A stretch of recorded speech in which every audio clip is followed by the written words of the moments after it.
Donc on va faire le tour du mur là, du cimetière, le petit muret.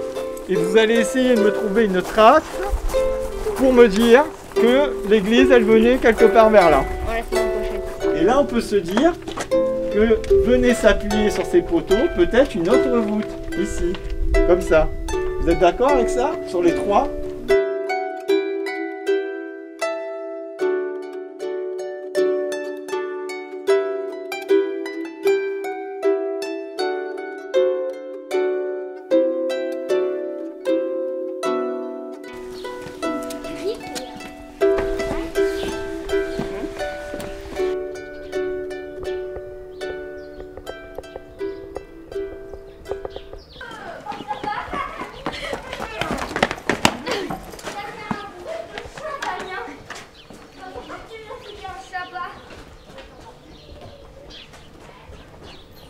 La dernière fois, on a parlé essentiellement du maître maçon, hein, du tailleur de pierre, vous vous souvenez. Et bien là, on va parler du charpentier. 3, 4, 5. Voilà, C'est l'histoire 3, 4, 5.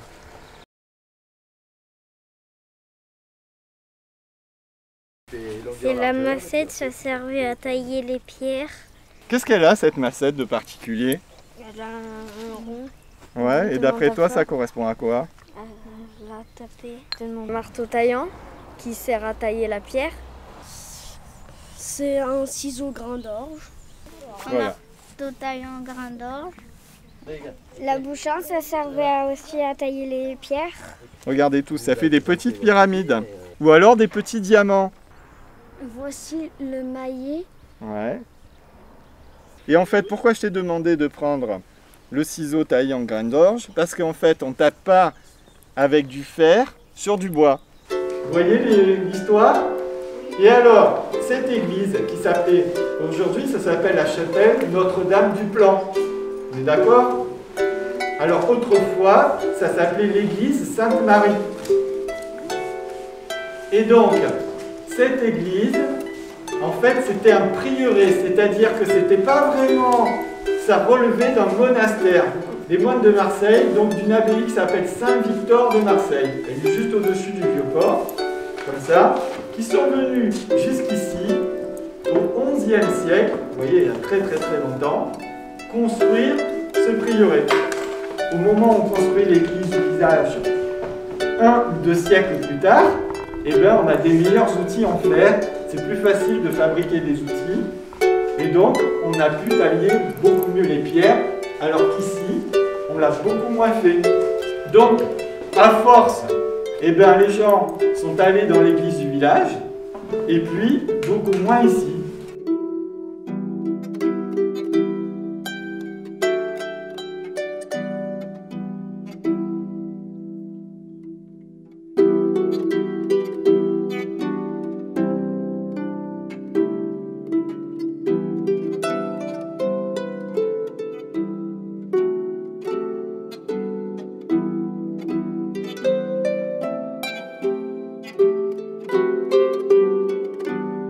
Je m'appelle Rodrigue, j'ai choisi le lion car je le trouve, je trouve qu'il représente la sagesse et le respect.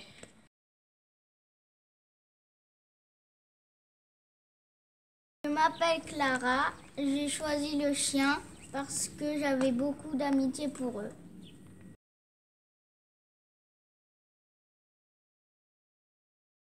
Je m'appelle Lucas, j'ai choisi la licorne parce qu'elle est gentille et elle aide, parce qu'elle a des pouvoirs pour aider les gens.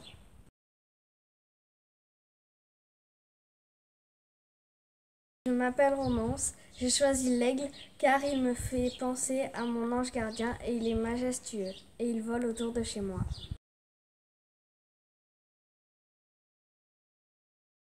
Je m'appelle Dorian, j'ai choisi le chien parce que le chien, je joue avec lui et je le respecte.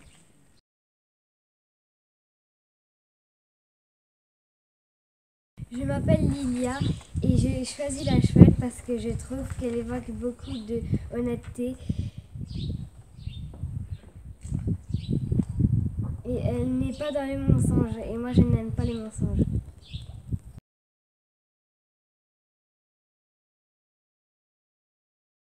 Je m'appelle Damien, j'ai choisi le sanglier parce que mon père avait attrapé un marcassin. On l'avait adopté et on est devenus amis.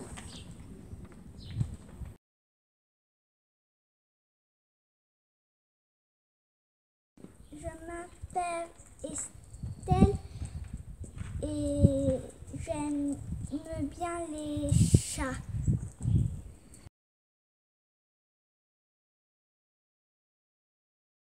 Je m'appelle Merlin. J'ai choisi le chat parce que j'ai 2 chats morts et j'ai pris de les retrouver.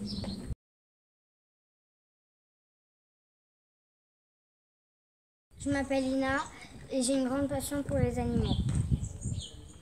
Et aussi, à la base, mon dessin c'était un chat, mais après c'est devenu une chimère.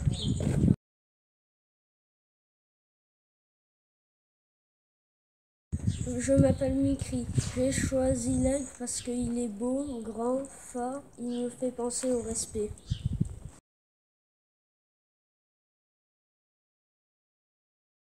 Je m'appelle Calista, j'ai choisi le chien et le chat car je trouve qu'ils ont une amitié forte et car j'ai une complicité forte avec mes 3 chiens et mes 3 chats.